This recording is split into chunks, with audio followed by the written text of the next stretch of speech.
Welcome back बच्चों। आपको याद होगा हम लोग एक्सरसाइज 8.1 कर रहे हैं क्वाड्रेटल्स चैप्टर से। क्वेश्चन है fifth, show that if the diagonals of a quadrilateral are equal. आपके पास एक क्वाड्रेटल है, यू हैव अ क्वाड्रेटल से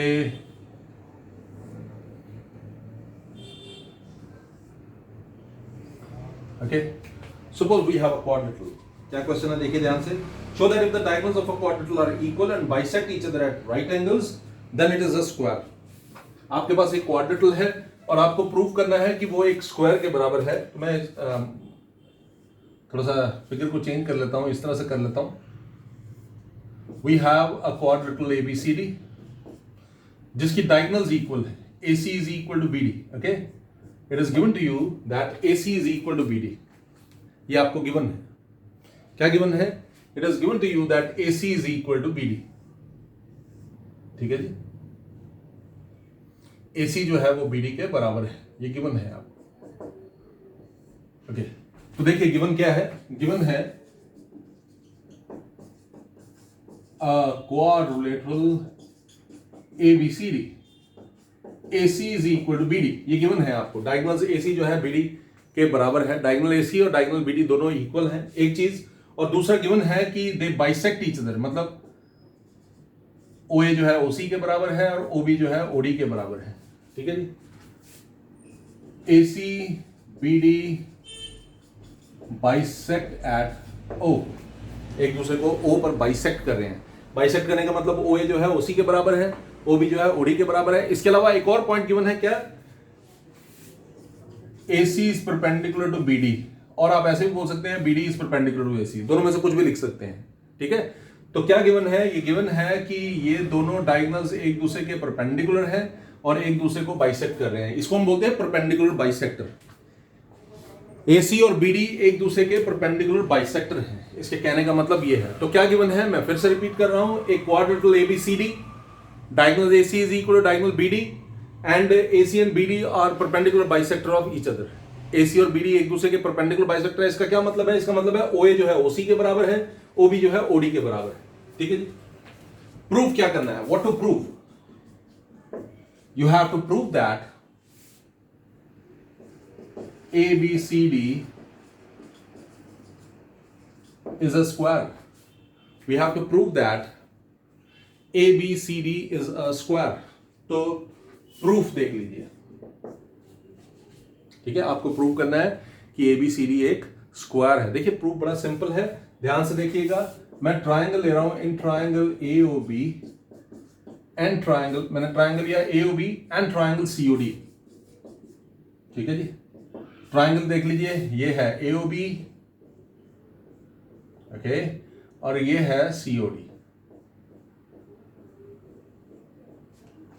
ठीक है, क्या गिवन है देखिएगा जरा। AO is equal to CO। Why? Given AO जो है CO के बराबर है, गिवन है। और इसके अलावा एंगल 1 जो है वो एंगल 2 के बराबर है। ठीक है जी, angle 1 is equal to angle 2। Why? Vertically opposite angles. Angle 1 is equal angle 2, vertically opposite angles. इसके अलावा आपको गिवन है that OB is equal to OD। Why? Given है, आपको गिवन था ना कि ये एक दूसरे को बाइसेक्ट कर रहे हैं, मतलब ये OA OC के बराबर है, OB OD के बराबर है। ये तो मैंने लिख दिया, AO is equal to CO and OB is equal to OD। और इसके अलावा एंगल 1 एंगल 2 के बराबर है, वर्टिकली ऑपोजिट एंगल्स। अगर ऐसा होता है तो इसका क्या मतलब है? Which implies triangle AOB is congruent to triangle COD by which rule? SAS rule. दोनों ट्राइंगल्स जो है वो कॉन्ग्रुएंट है, किस रूल से? SAS रूल से। तो सबसे पहले आपने क्या किया? AOB और COD को कॉन्ग्रुएंट प्रूव किया। जब ऐसा होगा तो क्या होगा, याद रखिएगा, then AB is equal to CD and AB is equal to CD। Why? CPCT। Okay, AB is equal to CD, क्यों? CPCT से। एंड एक और चीज, angle 3 is equal to angle 4। Angle 3 is equal to angle 4। ठीक है जी, and angle 3 is equal to angle 4। Why? It is by CPCT। ठीक है जी, सबसे पहले मैंने क्या किया? दोनों ट्राइंगल्स को कॉन्ग्रुएंट किया। तो एंगल 3 को एंगल 4 के बराबर कह दिया CPCT से। बट आप देखिए, but angle 3 angle 4 form a pair of alternate interior angles. Angle 3 और एंगल 4 ऑल्टरनेट इंटीरियर एंगल्स हैं। ये है एंगल 3, ये है एंगल 4, ये ऑल्टरनेट इंटीरियर एंगल्स हैं। और अगर ये ऑल्टरनेट इंटीरियर एंगल्स हैं तो इसका मतलब है which implies AB is parallel to CD। इसका मतलब है कि AB जो है वो CD के पैरेलल है। ठीक है जी। तो देखिए, एक तरफ आपने कहा कि AB CD के इक्वल है, मैं इसको नंबर दे रहा हूं 1 और इसको नंबर दे रहा हूं 2। ठीक है जी। एक तरफ आपने कहा कि AB CD के बराबर है और दूसरी तरफ आप कह रहे हैं कि AB CD के पैरेलल है फ्रॉम 1 and 2। 1 and 2 से क्या पता लगता है? ABCD is a parallelogram. ABCD क्या है? ये एक पैरेललोग्राम है। ठीक है जी। तो ये मैंने पहला काम जो है वो खत्म किया। मैंने प्रूव किया कि ABCD जो है वो क्या है? वो एक पैरेललोग्राम है। तो अब हमने प्रूव कर दिया कि ABCD एक पैरेललोग्राम है। एक पैरेललोग्राम का अगर एक एंगल मैं 90 डिग्री प्रूव कर पाऊं, अगर मैं किसी पैरेललोग्राम में कोई एक एंगल भी 90 डिग्री अगर प्रूव कर दूं, तो वो पैरेललोग्राम एक रेक्टेंगल में कन्वर्ट हो जाता है। और फिर मैं अगर उसके एडजेसेंट साइड्स को इक्वल प्रूव कर दूं तो वो स्क्वायर में कन्वर्ट हो जाता है। तो मैं यहां पर अब क्या करने जाऊंगा? मुझे AD को AB के बराबर प्रूव करना है और एंगल A को 90 डिग्री प्रूव करना है। ठीक है जी। मुझे क्या करना है? I have to prove that angle A is equal to 90 degree. Okay, एक चीज। और दूसरा प्रूव करना है कि AB जो है AD के बराबर है। तो वो कैसे प्रूव करेंगे? वो प्रूव करना बिल्कुल मुश्किल नहीं है, बिल्कुल सिंपल है। देखते हैं कैसे हम कर पाएंगे। ठीक है जी, चलते हैं। नाउ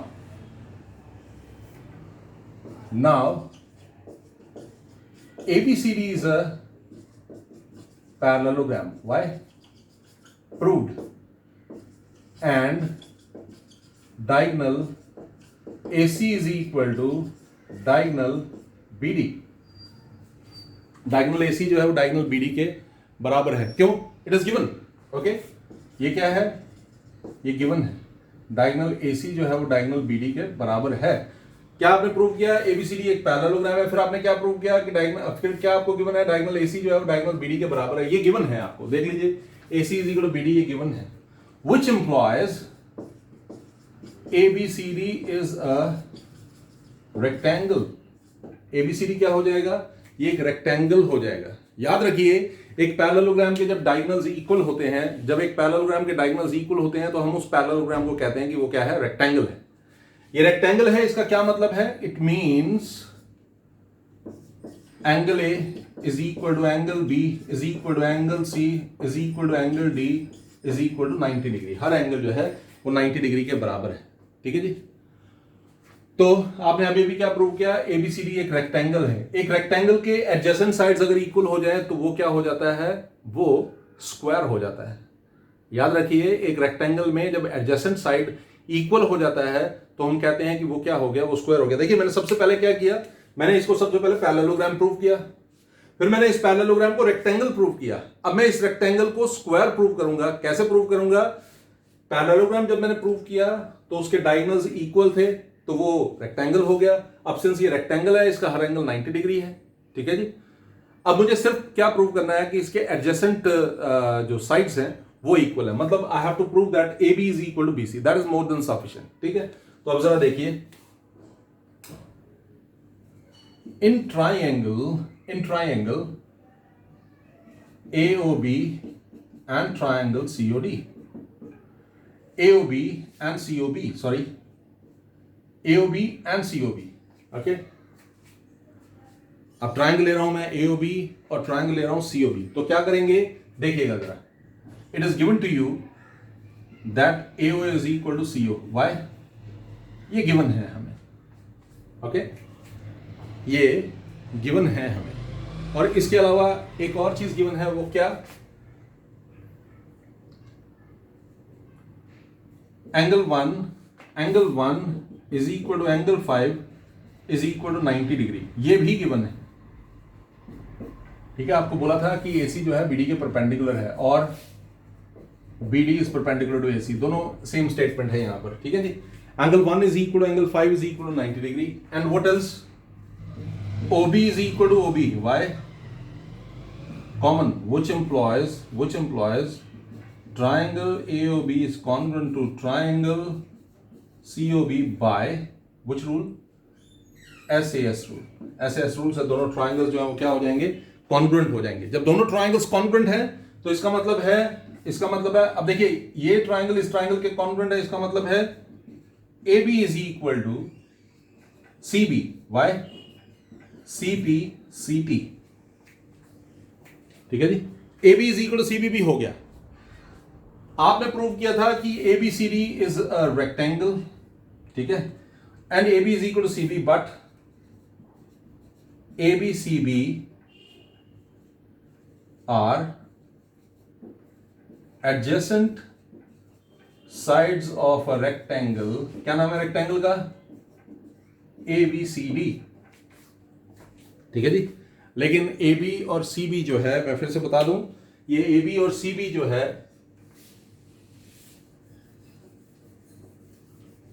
ठीक है, ये फ्रेम में नहीं था इसलिए मैंने इरेज कर दिया।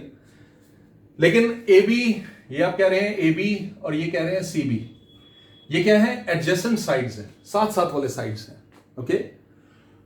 एक रेक्टेंगल में जब एडजेसेंट साइड्स इक्वल होते हैं तो वो क्या होता है, मैंने आपको बताया, वो एक स्क्वायर होता है। तो आपने पहले प्रूव किया कि ABCD एक रेक्टेंगल है, अब आपने प्रूव किया कि इसके एडजेसेंट साइड्स इक्वल है। तो मैं एक काम करता हूं, इसको नंबर देता हूं 3 और इसको नंबर देता हूं 4, ठीक है जी। एक को मैंने नंबर दे दिया 3 और दूसरे को नंबर दे दिया 4। मैं आगे लिखूंगा फ्रॉम 3 एंड 4। 3 में क्या लिखा है? ABCD is a rectangle. 4 में क्या लिखा? Adjacent side AB is equal to BC, okay. यहां पर आपको लिखना पड़ेगा but AB and CB are adjacent sides, okay. तो ABCD is a rectangle with adjacent sides AB and CB equal, therefore ABCD is a square, simple, okay. इस तरह से हम कहेंगे कि ABCD जो है वो एक स्क्वायर है। तो लास्ट लाइन में आपने लिखना है, इसके बाद आपको लिखना पड़ेगा from 3 and 4 ABCD is a rectangle with a pair of adjacent sides equal, therefore ABCD is a square, ठीक है जी। ये लास्ट लाइन है, मैं फिर से बोल रहा हूं, यहां पे लिखना है from 3 and 4 ABCD is a rectangle with a pair of adjacent sides equal, therefore ABCD is a square. It's quite simple. I'm sure कि आपको ये समझ आ गया होगा।